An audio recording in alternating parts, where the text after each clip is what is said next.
It's time for the Douglas Coleman Show.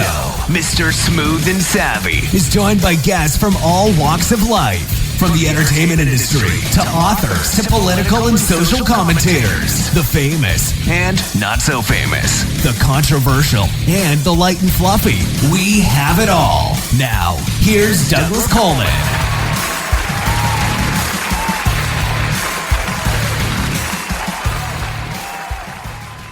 Okay, please welcome back to the Douglas Coleman Show, Bill Boggs. Hey, Bill, welcome back. Good to be back, Doug. I hope you're doing well in Vegas. I miss Vegas. Haven't been there for a few years, but I'll be back.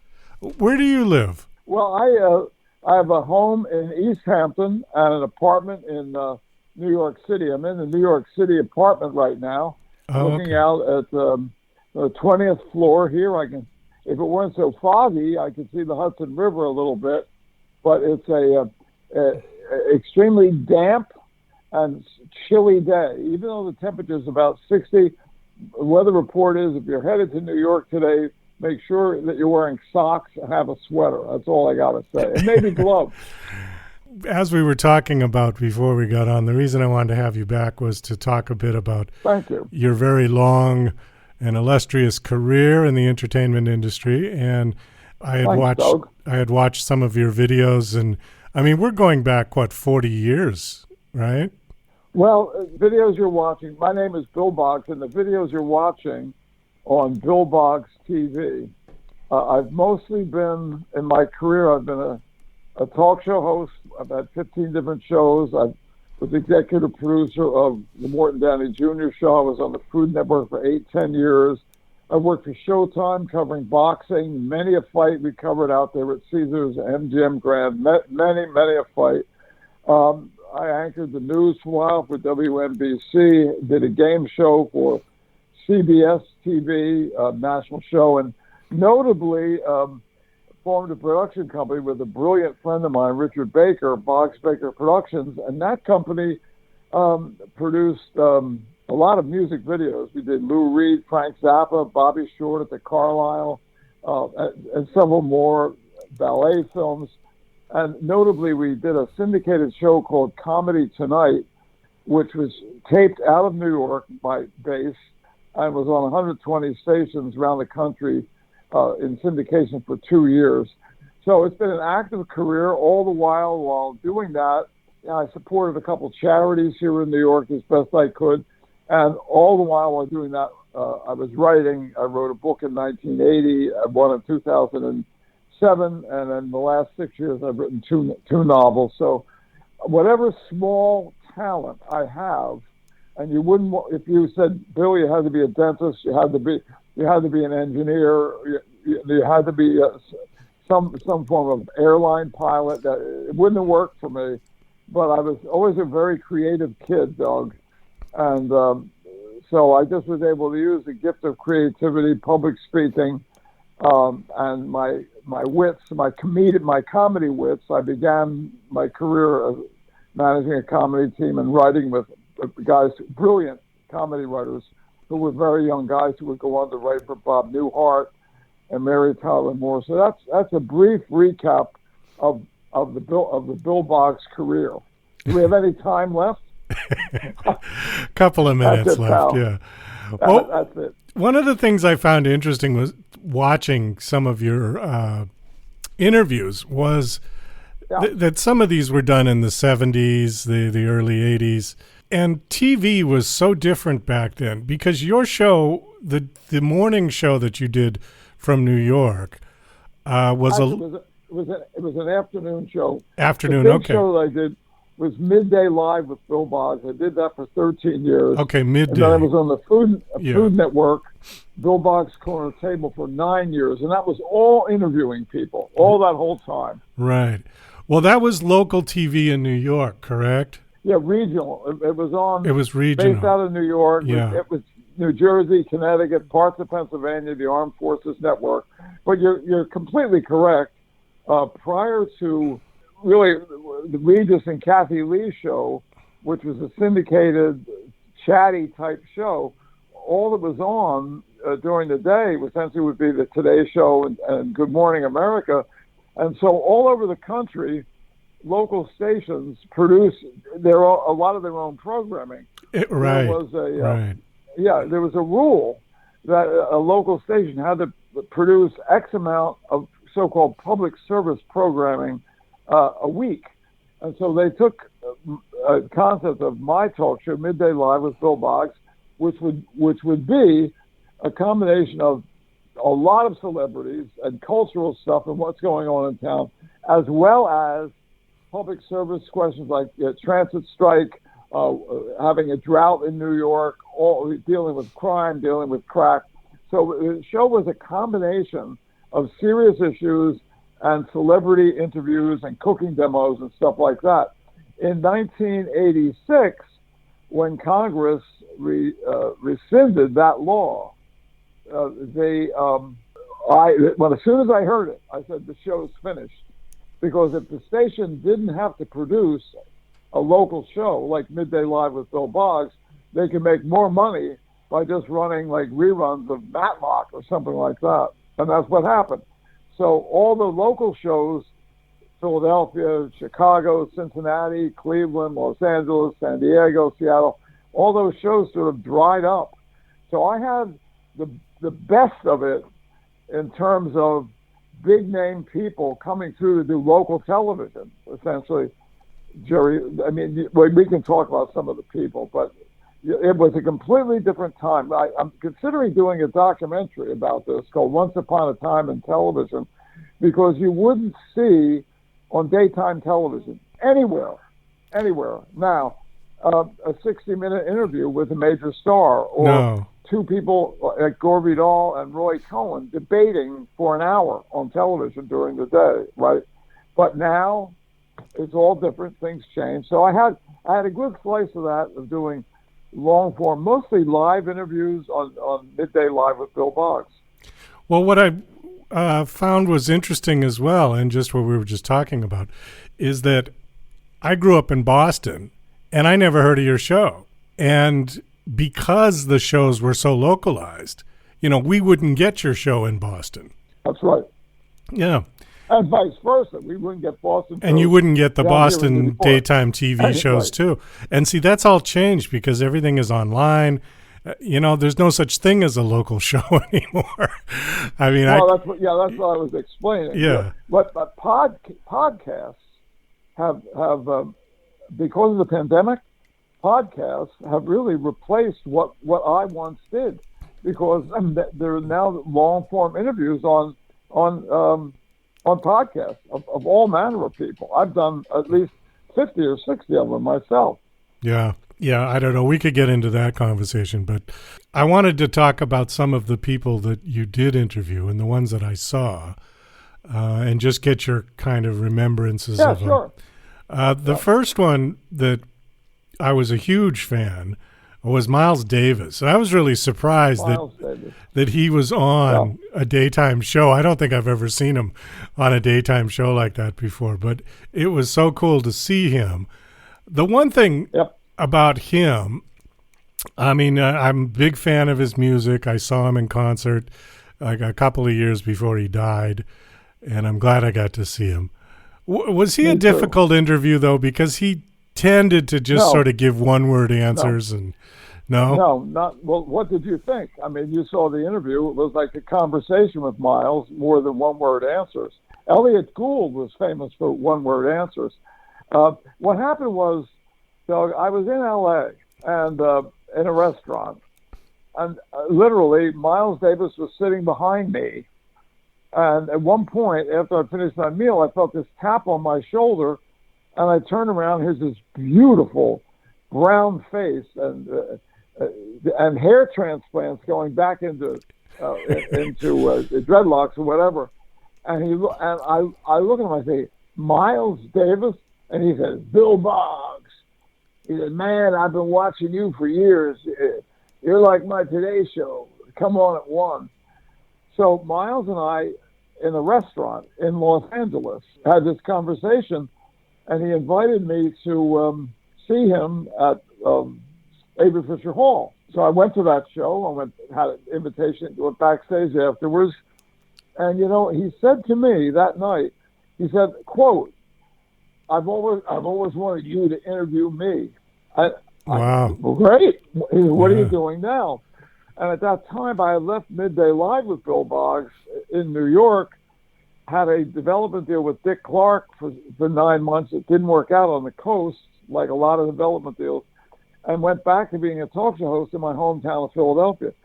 So I told Miles I was in Philadelphia. He said, let me think about that. I went to see another show like a month later, and he said, I want to come down and do your show. So believe it or not, because people who look at this interview, they'll say, with regard to me, that asshole host, that, he hates Miles Davis. I mean, that's BS. Miles and I had a very good relationship. He literally, at his own expense, Doug, came down from New York in a limo to appear on the show. That's amazing. That's how it happened. Yeah. That's one of the almost hard to imagine it happened, but that's exactly how it happened.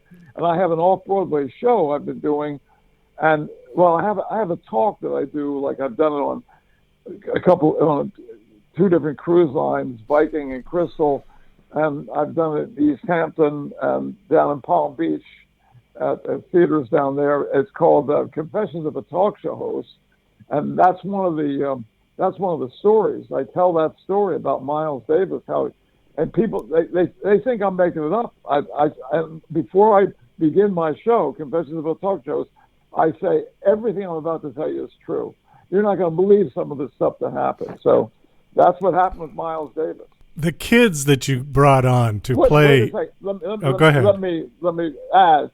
If somebody listening now wants to see that Miles Davis interview, they should go to YouTube, BillBoggsTV, BOGGS, YouTube, subscribe. It's free, and then Bill Boggs and Miles Davis, and you'll find it. Okay. BillBoggsTV on YouTube. We'll put the link in the show notes as well, so people can find it. Well, that's good. Yeah. Yeah. I was going to say the kids that you brought on to perform for Miles, they must have been scared to death. One of them went on to be, I don't have his name. I could look it up very quickly at the top of my head, but Miles, one of them went on to be quite a successful trumpet player, I think named Blanchard or something like that. I'm not sure. I just think, I thought of those kids, those poor kids coming out when you introduced that segment. I thought, oh, God, these poor kids. Yeah. Let's see if I can find Miles Davis. No, it's not here. That's all right. Yeah, okay. Okay. Well, Joey D. Francesco.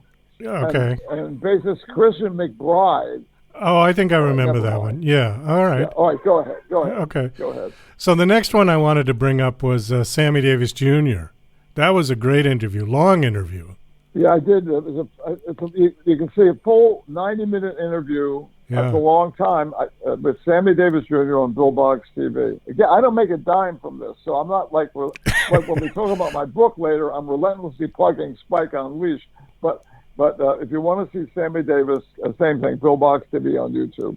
What memory do you have of that interview? Well, I first met Sammy Davis in 1967, and in a way, I made my bones with the Rat Pack in 1967. But at that point, I was managing a comedy team that I mentioned earlier, and I was assistant dean of men at my alma mater, the University of Pennsylvania.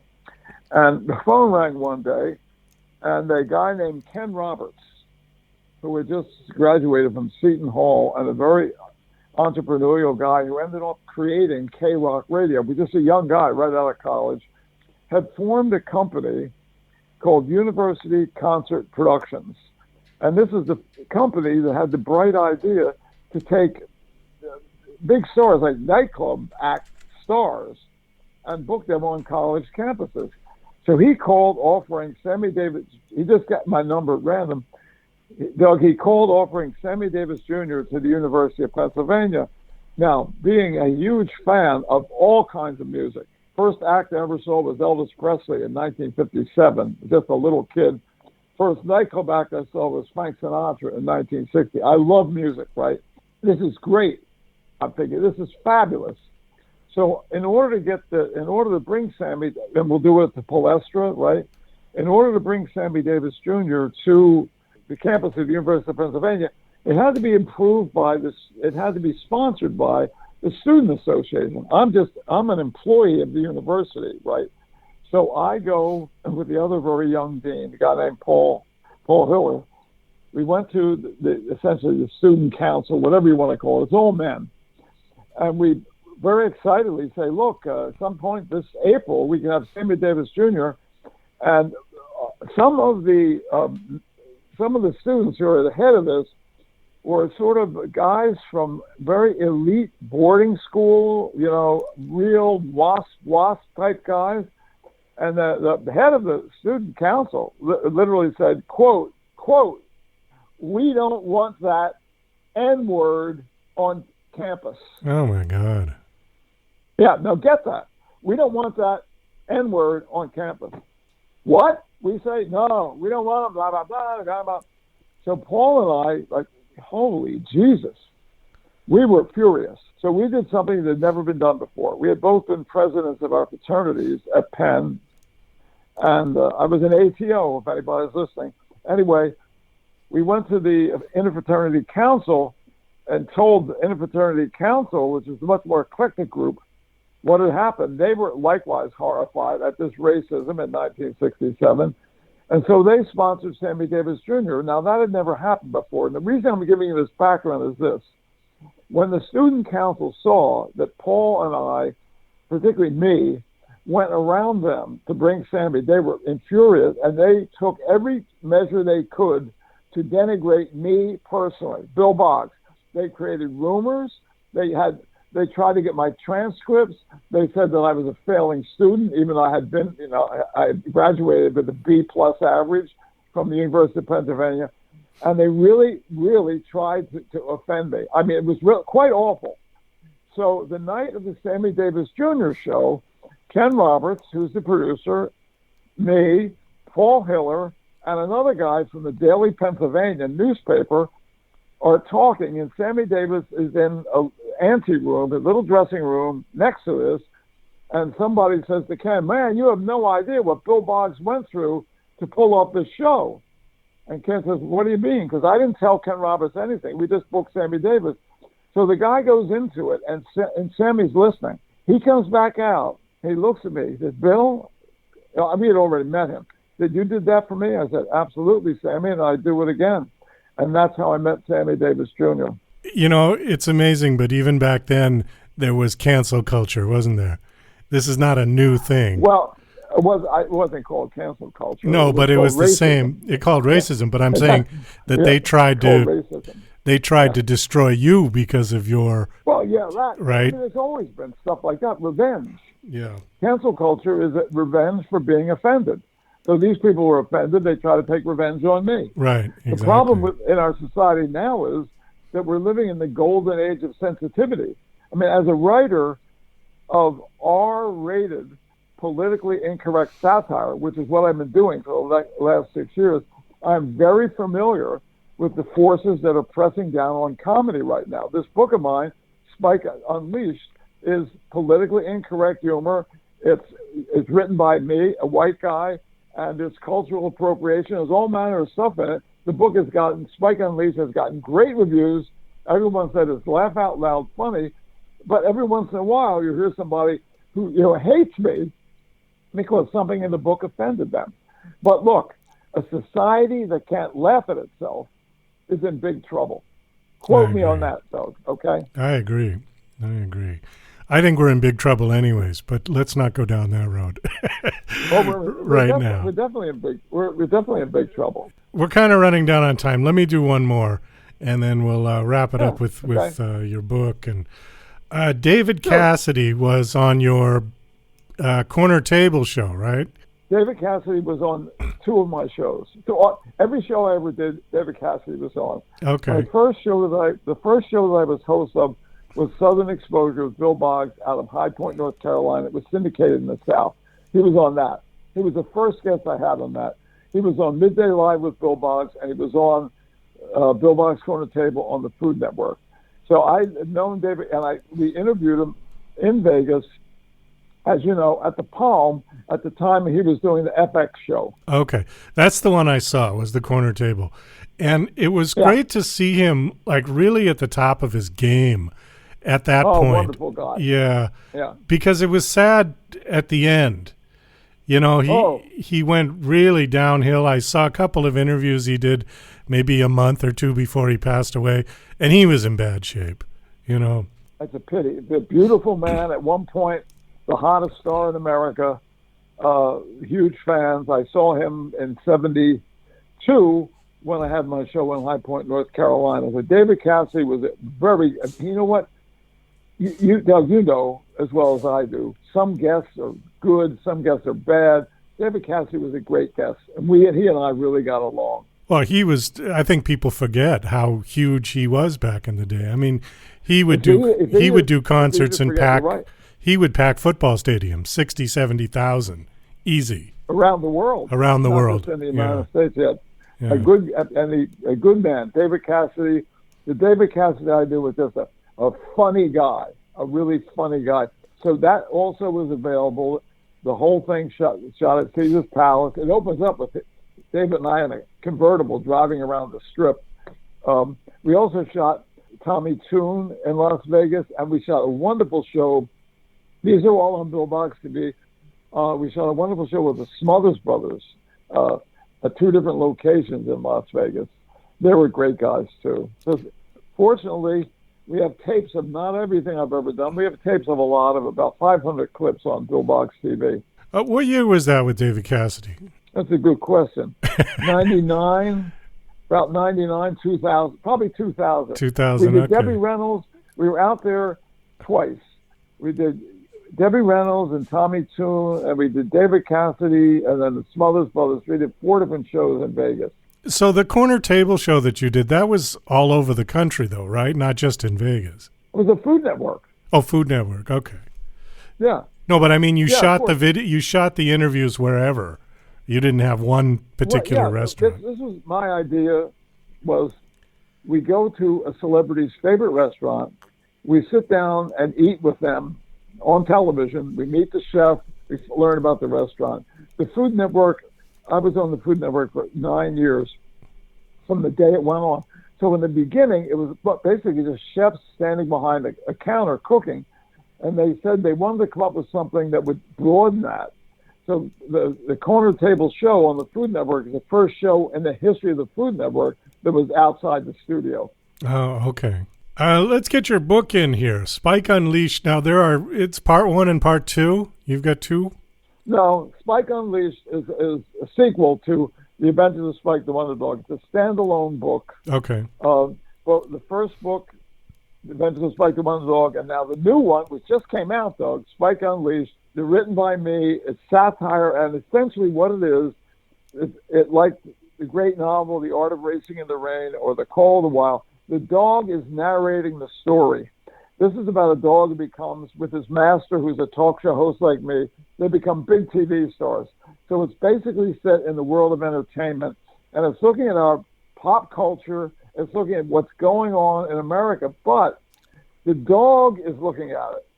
So it's very cogent, trenchant opinions from an outsider's point of view. And the whole thing is designed to make you laugh. The New York Daily News critic about Spike Unleashed said, quote, "I thought I'd have to be hospitalized from laughing so hard." That's the Daily News. And Mike Reese, the creator of The Simpsons, the writer, producer, one of the writers, said, amazingly funny book and so hip. Brian Cox of Succession, he reviewed the book. The book is an absolute delight in such a brilliantly acerbic comic manner. So what I say to people is, if you want to have some laughs, Spike Unleashed, The Wonder Dog Returns, as told to Bill Boggs, just go to Amazon and type in Bill Boggs, B-O-G-G-S book. You'll see Spike Unleashed there. Okay. And at some point I'm going to write a third one, but you have to sell. The first 2 books are going to end up as a cartoon series. Oh, you know what I want to talk about if I ever come back in Vegas? The Sphere. This thing that James Dolan has built, this giant new interactive entertainment space, I think it's going to be huge. I just read all about it in the New York Times business section. Well, it's pretty cool. I mean, they're inventing something here with this sphere. Yeah. I think it's going to be a huge hit. My personal opinion, a huge hit. Well, I hope so. Vegas seems to be the one town that is still kind of recovered very well, let's say, from the pandemic. Some towns didn't. You know, you look at like San Francisco, it's really kind of gone downhill, but Vegas seems to be holding its own, you know, knock on wood. Vegas, I think the city seems to be pretty well managed. I don't know, but I've always loved Las Vegas. I first went there with the comedy team I managed, Patchen and Tarsus. I think that Flip Wilson was shooting a TV show out of Vegas. They appeared on the Flip Wilson show. And I remember Frankie Avalon was performing that night, my fellow Philadelphian. I went to see him. So my history with Vegas goes, for 5 years when I was working for Showtime, covering boxing, doing boxing report updates for all the big fights that Showtime did, all the big pay-per-view fights. I was also on the Food Network at the same time I was working for Showtime. People couldn't believe. People would say, how can you be covering boxing and on the Food Network? And you know what I would say, Doug? Well, I know a lot about boxing and I know a lot about food. Oh, yeah. So I was in Vegas a lot. Well, Bill, we got to wind this down. Thanks again for coming back. It's always a pleasure to talk to you. Doug, you're great. Thank you. It's great talking to you. Good luck and good health to you. Have a wonderful winter out there in the high desert country. Bye-bye. Okay, take care, Bill.